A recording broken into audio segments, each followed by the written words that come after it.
देखिए हम इसमें सबसे पहले 90 वोल्टेज देते हैं। देखिए हम इसमें 90 वोल्टेज देकर देखते हैं क्या इसके आउटपुट में सप्लाई हमको देखने को मिलता है। देखिए अब ये 15015 का पावर सप्लाई है, ये 012 का पावर सप्लाई है और ये 12012 का ये ट्रांसफार्मर है, मतलब ये 12012 वोल्ट आउटपुट करना चाहिए।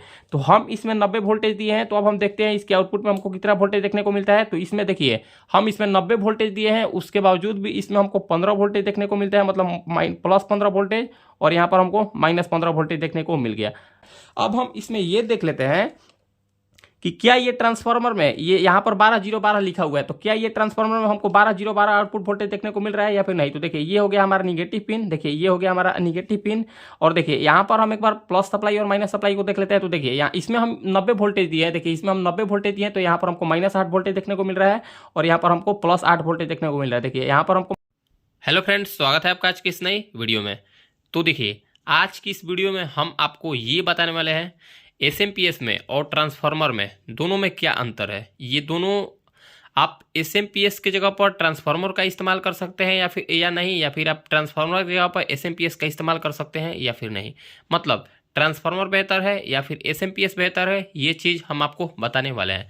अब देखिए ज़्यादातर लोगों के दिमाग में ये आता है, जो नए लोग होते हैं उनके दिमाग में ये आता है कि क्या ये ट्रांसफार्मर बेहतर है या फिर ये एसएमपीएस बेहतर है। तो ये चीज़ देखिए हम आपको लाइव बताने वाले हैं और लाइव प्रैक्टिकल के साथ हम आपको बताने वाले हैं कि ये ट्रांसफार्मर में और ये एसएमपीएस पावर सप्लाई में क्या अंतर है। देखिए हमारे पास दो टाइप का पावर सप्लाई रखा हुआ है, एक -15 और ग्राउंड +15, मतलब ये 15015 का ये पावर सप्लाई है, और यहाँ पर ये जो 12 वोल्ट का पावर सप्लाई है जो कि एलईडी टीवी में इस्तेमाल लिया जाता है। ये जो 15015 का ये सप्लाई है, ये आप इसको होम थिएटर में भी इस्तेमाल कर सकते हैं, लेकिन ये ज़्यादातर मिक्सचर में इस्तेमाल होता है जो कि स्टूडियो मास्टर का होता है, उसमें ये एसएमपीएस को इस्तेमाल में लिया जाता है। लेकिन हम इसको होम थिएटर में भी इस्तेमाल में ले लेते हैं। और ये ट्रांसफार्मर को आप चाहे तो ये ज़्यादातर होम थिएटर में ही इस्तेमाल होता है, उसके अलावा आप इसको चाहे तो स्टूडियो मास्टर में भी इस्तेमाल ले सकते हैं। लेकिन ज़्यादातर क्या होता है, देखिए ये ट्रांसफार्मर और एसएमपीएस में क्या अंतर होता है, ये चीज़ हम आपको बता देते हैं सबसे पहले, और उसके बाद हम आपको लाइव भी प्रैक्टिकल दिखाने वाले हैं। देखिए ये एसएमपीएस पावर सप्लाई, इसका वर्किंग रेंज अगर इसको 100 वोल्टेज में मिलेगा तो ये 15 वोल्टेज, +15 वोल्टेज और -15 वोल्टेज निकालेगा। ये इसको अगर 100 वोल्टेज में मिलेगा तो ये 12 वोल्टेज एकदम प्रॉपर निकालेगा, ना ही कम निकालेगा और ना ही ज़्यादा निकालेगा। ये भी अगर इसको 100 वोल्टेज में मिलेगा तो ये +15 वोल्टेज और -15 वोल्टेज एकदम एक्यूरेट निकालेगा। ये नहीं कि ये 14 वोल्टेज निकालेगा या फिर 13 वोल्टेज निकालेगा, इसमें ऐसा कुछ सिस्टम नहीं होता है। इसमें इसके आउटपुट में अगर आप इसको इनपुट में 90 वोल्टेज भी दीजिएगा, 100 वोल्टेज भी दीजिएगा तो ये +15 निकालेगा, और इसको 250 से 300 के बीच में भी वोल्टेज दीजिएगा तो ये 15 ही निकालेगा। सेम ये पावर सप्लाई में भी वही सिचुएशन होता है। इसमें आप 90 वोल्टेज से तकरीबन 90-100 वोल्टेज से तकरीबन इसमें आप 300 वोल्टेज तक 250 से 300 के बीच में वोल्टेज दीजिएगा तो ये आपको 12 वोल्ट एक्यूरेट निकालेगा।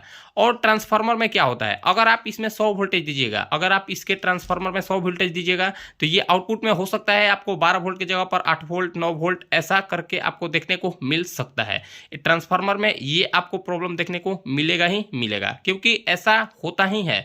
तो ट्रांसफार्मर का क्या होता है, ट्रांसफार्मर का एक लिमिट सेट होता है कि अगर इसमें आप 200 वोल्टेज दीजिएगा या फिर 180 वोल्टेज दीजिएगा या फिर 220 वोल्टेज दीजिएगा तो ये आपको आउटपुट में 12 देगा। लेकिन अगर मान लीजिए हम इसको 200 वोल्टेज पर वाइंडिंग की है, यानी कि 200 वोल्टेज जब आप इसमें इनपुट दीजिएगा तो ये आपको 12 आउटपुट देगा। जैसे ही आप इसमें 200 वोल्ट से नीचे यानी कि 180, 190, 170, 150 दीजिएगा तो इसके आउटपुट में वैसे ही आपका वोल्टेज कम होते चला जाएगा। मतलब अगर आप इसको 200 से कम वोल्टेज दीजिएगा तो 200 या फिर 190, 170 से कम वोल्टेज दीजिएगा तो ये आपको आउटपुट में कम वोल्टेज दे देगा। लेकिन पावर सप्लाई में ऐसा कुछ नहीं होता है। पावर सप्लाई में इसको 90 वोल्टेज भी दीजिएगा, 100 वोल्टेज भी दीजिएगा तो ये आपको आउटपुट में उतना ही वोल्टेज देगा ही देगा। अब ये चीज़ को हम आपको लाइव चेक करके दिखाते हैं। हम क्या करते हैं, हम अपना फ़ोन को स्टैंड पर सेट करते हैं और हम अपना बैरियक से आपको ये चीज़ चेक करके दिखाते हैं क्या इसके आउटपुट में हमको वोल्टेज कम देखने को मिलता है। हम इसमें 90 वोल्टेज देकर देखेंगे, 100 वोल्टेज देकर देखेंगे, 200 वोल्टेज देकर देखेंगे, 220 वोल्टेज तक देकर देखेंगे कि इसमें इसके आउटपुट में कितना वोल्टेज देखने को मिल रहा है, इसका मतलब वोल्टेज कम हो रहा है या फिर ज़्यादा हो रहा है या फिर नहीं, ये चीज़ हम आपको बताने वाले हैं और दिखाने वाले हैं। उसके साथ साथ हम पावर सप्लाई में भी, यानी कि ये जो पावर सप्लाई है, ये पावर सप्लाई में भी हम आपको ये चेक करके दिखाने वाले हैं कि क्या इसको हम वोल्टेज, इसका हम वोल्टेज बढ़ाते हैं और घटाते हैं तो क्या इसके आउटपुट में हमको कुछ परिवर्तन देखने को मिलता है या फिर नहीं, या फिर वोल्टेज उतना ही रहता है। ये चीज़ हम आपको लाइव दिखाने वाले हैं। ऐसा आपको वीडियो पूरा यूट्यूब पर नहीं मिलने वाला है इतना लाइव, जो कि हम आपको दिखाने वाले हैं। हम क्या करते हैं, सबसे पहले इसमें 2 वायर को जोड़ देते हैं, इसमें 2 वायर को जोड़ देते हैं, और मतलब ये तीनों को हम पैरेलल में जोड़ देते हैं, ये पावर सप्लाई को भी, ये पावर सप्लाई को भी और ये ट्रांसफार्मर को भी, मतलब ये तीनों को हम पैरेलल में जोड़कर और वेरिएक से सेट करके फिर हम आपको दिखाते हैं इसके आउटपुट में हमको कितना वोल्टेज देखने को मिलता है, क्या ये वोल्टेज कम होता है या फिर ज़्यादा होता है, ये चीज़ हम आपको बताने वाले हैं। तो हम सबसे पहले अपना फ़ोन को स्टैंड पर सेट करते हैं, फिर हम आपको बताते हैं। तो देखिए हम इसको, देखिए हम ये पावर सप्लाई और ये पावर सप्लाई और ये ट्रांसफार्मर, ये तीनों को हम पैरेलल में जोड़ रखे। देखिए ये दोनों का लाइन न्यूट्रल, ये दोनों का लाइन न्यूट्रल, और ये दोनों यानी कि ये ट्रांसफार्मर का लाइन न्यूट्रल, हम दोनों को यानी कि तीनों पावर, 2 पावर सप्लाई और एक ट्रांसफार्मर को एक में कनेक्ट कर दिए हैं। और इसको हम अपने बैरियक से, यानी कि इसको हम, देखिए हम आपको दिखाने का प्रयास करते हैं, इसको हम अपने बैरियक से कनेक्ट कर दिए हैं। हम इसको बैरियक से इसलिए कनेक्ट कर दिए हैं ताकि हम इसमें वोल्टेज को कम ज़्यादा करके आपको दिखा सके। देखिए अब हम क्या करते हैं, अब देखिए ट्रांसफार्मर में हम 2 कैपेसिटर और 4 डायोड को भी लगा दिए। हम इस ट्रांसफार्मर में 2 कैपेसिटर और ये 4 डायोड को भी लगा दिए, ताकि अगर ये कैपेसिटर कुछ वोल्टेज स्टोर भी करता है तो आपको समझ में आ जाए। क्योंकि आप ऐसा कमेंट ना कीजिए, आप ऐसा कमेंट ना कीजिए कि आप कुछ गलत वीडियो बनाते हैं, इसलिए हम इसमें कैपेसिटर भी लगा दिए। अब चलिए, अब हम क्या करते हैं, सबसे पहले हम इस बैरियक में, हम सबसे पहले इस बैरियक से सप्लाई देते हैं, ये तीनों, यानी कि 2 पावर सप्लाई और एक, देखिए हम इसमें सप्लाई देते हैं। और सप्लाई देने के बाद देखिए थोड़ा सा हम अपना कैमरा को सेट कर लेते हैं। देखिए हम इसमें सप्लाई दे दिए। अब सप्लाई देने के बाद हम क्या करते हैं, मीटर को एसी रेंज पर करते हैं। देखिए मीटर को एसी रेंज पर करने के बाद देखिए आप हमारे मीटर पर ध्यान दीजिएगा, हम मीटर को एसी रेंज पर कर दिए। हम इसमें सबसे पहले 90 वोल्टेज देते हैं। देखिए हम इसमें 90 वोल्टेज देकर देखते हैं क्या इसके आउटपुट में सप्लाई हमको देखने को मिलता है। देखिए हम इसमें 90 वोल्टेज का अप्रोक्स दे दिए। अब 90 वोल्टेज देने के बाद देखिए 90 वोल्टेज दे दिया, मीटर को फिर से हम डीसी रेंज पर कर दिए। मीटर को करने के बाद यानी कि इसमें हम 90 वोल्टेज दे दिए, फिर से हम आपको दिखाने का प्रयास करते हैं। देखिए इसमें भी हम 90 वोल्टेज दे दिए। देखिए इसमें हम आपको दिखाने का प्रयास करते हैं। देखिए इसमें हम 91 वोल्टेज दिए हैं, इसमें भी हम सेम वही वोल्टेज दिए होंगे 91 वोल्टेज। और देखिए इस ट्रांसफार्मर में भी हम 91 वोल्टेज दिए हैं। देखिए तीनों में हम 91 वोल्टेज दिए हैं। अब देखिए अब तीनों का हम एक बार आउटपुट वोल्टेज चेक करते हैं। देखिए मीटर को अब हम डीसी रेंज पर कर दिए हैं। देखिए यहाँ से आपको 3 सप्लाई देखने को, यानी कि इसमें एक -15 वोल्ट, इसमें ग्राउंड और +15 वोल्ट, मतलब ये 15-0-15 का पावर सप्लाई है, ये 0-12 का पावर सप्लाई है, और ये 12-0-12 का ये ट्रांसफार्मर है, मतलब ये 12-0-12 वोल्ट आउटपुट करना चाहिए। तो हम इसमें 90 वोल्टेज दिए हैं। तो अब हम देखते हैं इसके आउटपुट में हमको कितना वोल्टेज देखने को मिलता है। तो इसमें देखिए हम इसमें 90 वोल्टेज दिए हैं, उसके बावजूद भी इसमें हमको 15 वोल्टेज देखने को मिलता है, मतलब +15 वोल्टेज, और यहाँ पर हमको -15 वोल्टेज देखने को मिल गया। मतलब इसमें हम 90 वोल्टेज देते हैं, उसके बावजूद भी ये हमको 15-0-15 ही आउटपुट वोल्टेज देखने को मिल रहा है, मतलब 15-0-15 आउटपुट दे रहा है। अब इसमें हम ये चीज़ चेक करते हैं, इसमें क्या है, हमको 12 वोल्ट आउटपुट देखने को मिल रहा है या फिर नहीं। तो देखिए इसमें भी हमको 12 वोल्टेज आउटपुट देखने को मिल रहा है, जबकि इसमें भी हम 90 वोल्टेज इनपुट दिए हैं, इसमें भी हम 90 वोल्टेज इनपुट दिए हैं, और इसमें भी 90 वोल्टेज इनपुट दिए हैं। और इसका जो आउटपुट वोल्टेज लिखा हुआ है सेम वही वोल्टेज आउटपुट दे रहा है। यहाँ पर 15-0-15 आउटपुट वोल्टेज दे रहा है, और यहाँ पर 12-0 यानी कि 0-12 आउटपुट वोल्टेज देखने को मिल रहा है। अब हम इसमें ये देख लेते हैं कि क्या ये ट्रांसफार्मर में, ये यहाँ पर 12-0-12 लिखा हुआ है, तो क्या ये ट्रांसफार्मर में हमको 12-0-12 आउटपुट वोल्टेज देखने को मिल रहा है या फिर नहीं। तो देखिए ये हो गया हमारा निगेटिव पिन। देखिए ये हो गया हमारा निगेटिव पिन। और देखिए यहाँ पर हम एक बार प्लस सप्लाई और माइनस सप्लाई को देख लेते हैं। तो देखिए यहाँ इसमें हम 90 वोल्टेज दिए हैं। देखिए इसमें हम 90 वोल्टेज दिए हैं, तो यहाँ पर हमको -8 वोल्टेज देखने को मिल रहा है, और यहाँ पर हमको +8 वोल्टेज देखने को मिल रहा है। देखिए यहाँ पर हमको -8 वोल्टेज देखने को +8 वोल्टेज देखने को मिल रहा है, और यहाँ पर हमको -8 वोल्टेज देखने को मिल रहा है। जबकि ये 2 SMPS में हम 90 वोल्टेज दिए हैं, और इस ट्रांसफार्मर में भी हम 90 वोल्टेज दिए हैं। ये दोनों का आउटपुट वोल्टेज सेम है, जो कि 15-0-15 और इसमें 0-12, यानी कि ये दोनों आउटपुट वोल्टेज सेम दे रहा है 90 वोल्टेज देने के बावजूद भी। लेकिन ये ट्रांसफार्मर क्या कर रहा है, 90 वोल्टेज को 8 वोल्ट में ही, मतलब 808 वोल्टेज ही दे रहा है। जबकि अगर ये 12-0-12 आउटपुट वोल्टेज देता तो हम इसको मानते कि हाँ ये SMPS के मुकाबला में ये बराबर है, लेकिन ये वैसा नहीं है। आप चाहे देखिए ज़्यादातर क्या होता है, ज़्यादातर अगर आपके पास वोल्टेज कम होगा और आप होम थिएटर में इसको इस्तेमाल कर रहे हैं या फिर किसी भी अप्लायंसेस पे इसको इस्तेमाल कर रहे हैं, तो अगर आपका वोल्टेज कम होगा तो उसमें क्या होगा, आपका साउंड का क्वालिटी या फिर आप जिस चीज़ में भी इसको इस्तेमाल कर रहे हैं, ज़्यादातर ये साउंड सिस्टम में ही इस्तेमाल होता है।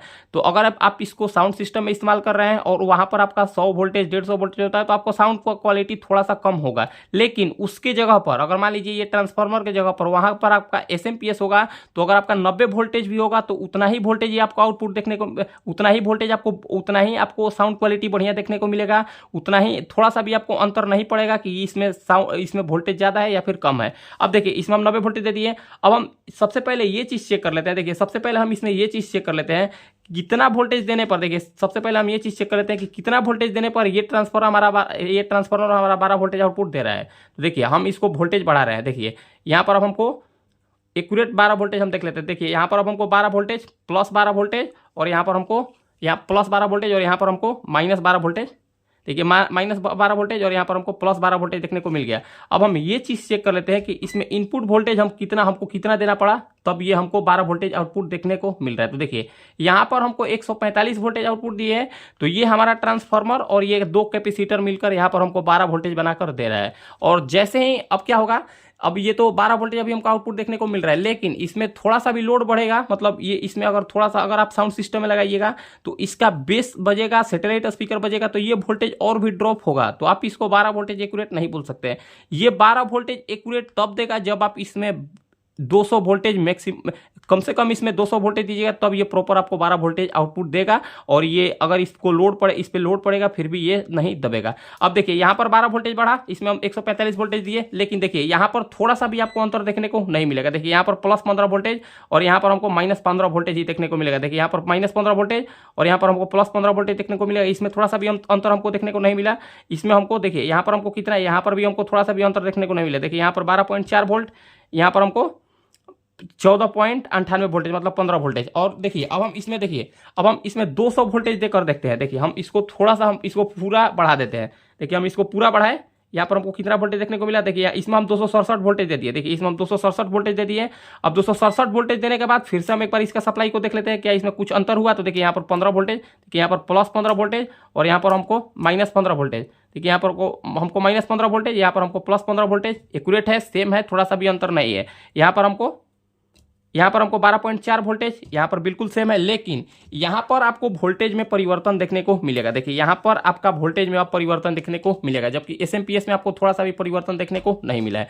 देखिए हम थोड़ा सा करीब ला दिए, करीब लाने के बाद देखिए अब यहाँ पर वोल्टेज बढ़ गया होगा।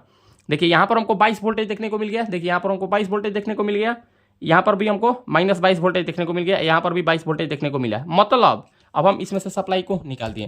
देखिए अब हम इसमें से सप्लाई को निकाल दिए। अब आप सीधा भाषा में ये समझे कि अगर आप ट्रांसफार्मर को इस्तेमाल में लेते हैं और आपका वोल्टेज कम ज़्यादा होगा तो ये आपका आउटपुट वोल्टेज भी कम ज़्यादा होगा। और अगर आप SMPS को इस्तेमाल में लीजिएगा,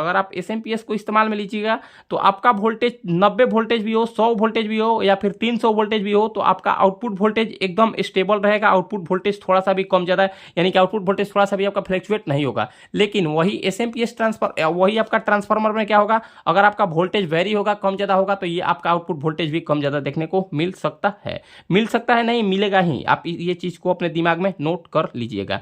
तो आप इससे ये चीज़ समझ ले कि ये ट्रांसफार्मर से बेहतर SMPS होता है। अगर आप चाहें तो ट्रांसफार्मर की जगह पर SMPS को इस्तेमाल में ले सकते हैं।